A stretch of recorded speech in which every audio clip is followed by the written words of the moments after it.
4. 9 feet wall jump. 9 feet wall jump ಅಡೆತಡೆಯು police ಇಲಾಖೆ, military, paramilitary, commando ತರಬೇತಿಗಳು ಅಥವಾ ಶಾರೀರಿಕ ದಕ್ಷತೆ ಪರೀಕ್ಷೆಯ PET ಫಿಸಿಕಲ್ ಎಫಿಷಿಯನ್ಸಿ ಟೆಸ್ಟ್ ತರಬೇತಿಗಳಲ್ಲಿ ಬಳಸಲಾಗುವ ಅತ್ಯಂತ ಮುಖ್ಯವಾದ ಸವಾಲಾತ್ಮಕ ಅಡೆತಡೆಯಾಗಿದೆ. 9 ಅಡಿ ಎತ್ತರದ ಗೋಡೆಯನ್ನು ಸ್ಪಷ್ಟ ನಿಯಮಗಳ ಪ್ರಕಾರ ಜಿಗಿದು ದಾಟುವುದನ್ನು ಇದು ಒಳಗೊಂಡಿದೆ.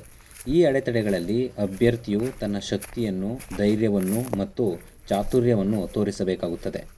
ಇಲ್ಲಿ ಅಭ್ಯರ್ಥಿಯು 9 ಅಡಿ ಎತ್ತರವಿರುವ ಗೋಡೆಯನ್ನು ಯಾರ ಸಹಾಯವಿಲ್ಲದೆ ಓಡಿಬಂದು ವೇಗವನ್ನು ಬಳಸಿಕೊಂಡು ತನ್ನ ಸ್ವಂತ ಬಲ ಉಪಯೋಗಿಸಿಕೊಂಡು ನೆಲದಿಂದ ಮೇಲಕ್ಕೆ ಜಿಗಿದು ದಾಟಬೇಕು. ಉದ್ದೇಶಗಳು: ಭಾಗವಹಿಸುವವರಲ್ಲಿ ಸ್ಫೋಟಕ ಶಕ್ತಿ, ಚುರುಕುತನ ಮತ್ತು ಸಮನ್ವಯವನ್ನು ಸುಧಾರಿಸುವುದು.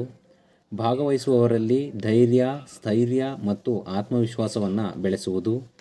ಶಕ್ತಿ, ವೇಗ ಮತ್ತು ಚುರುಕುತನ ಸೇರಿದಂತೆ ಒಟ್ಟಾರೆ ದೈಹಿಕ ಸಾಮರ್ಥ್ಯವನ್ನು ಅಭಿವೃದ್ಧಿಪಡಿಸುವುದು. 9 ಫೀಟ್ ವಾಲ್ ಜಂಪ್ನ ಪ್ರಯೋಜನಗಳು: ತುರ್ತು ಸಂದರ್ಭಗಳಲ್ಲಿ ಅಥವಾ ವಿಪತ್ತುಗಳಲ್ಲಿ ಸಿಲುಕಿಕೊಂಡ ವ್ಯಕ್ತಿಗಳನ್ನು ತಲುಪಲು ಅಥವಾ ರಕ್ಷಿಸಲು ರಕ್ಷಣಾ ತಂಡದ ಸಿಬ್ಬಂದಿಗಳು ಗೋಡೆಗಳು, ಬೇಲಿಗಳು ಅಥವಾ ಶಿಲಾಖಂಡ ರಾಶಿಗಳಂಥ ಅಡೆತಡೆಗಳನ್ನು ದಾಟಬೇಕಾಗುತ್ತದೆ. ಅಂತಹ ಅಡೆತಡೆಗಳನ್ನು ಜಯಿಸಲು 9 ಫೀಟ್ ವಾಲ್ ಜಂಪ್ ಅಡೆತಡೆ ತರಬೇತಿಯು ಸ್ಫೋಟಕ ಶಕ್ತಿ ಮತ್ತು ಚುರುಕುತನವನ್ನು ಅಭಿವೃದ್ಧಿಪಡಿಸುತ್ತದೆ.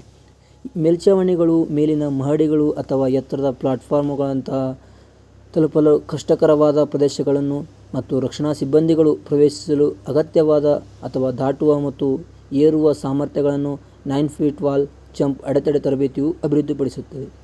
ತುರ್ತು ಸಂದರ್ಭಗಳಲ್ಲಿ ಜನರನ್ನು ತ್ವರಿತವಾಗಿ ಮತ್ತು ಸುರಕ್ಷಿತವಾಗಿ ಸ್ಥಳಾಂತರಿಸಲು ಬೇಕಾದ ವೇಗ ಮತ್ತು ಚುರುಕುತನವನ್ನು ಈ ಅಡೆತಡೆ ತರಬೇತಿಯು ಅಭಿವೃದ್ಧಿಪಡಿಸುತ್ತದೆ.